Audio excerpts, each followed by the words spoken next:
Indonesia leading, looking for 1 point to sew up the gold medal, and it is there, down the line, smash from Ihsan, and jubilation from the Indonesian fans and team. It's been a dominant performance as they retain the title they won 2 years ago. Jonathan Christie set it up.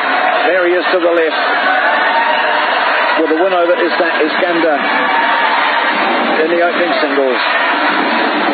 And Alfian Fayyah and Adianto Rian were taken to 3 by Ong and Teo of Malaysia. Ihsan comprehensively winning the second singles. And he's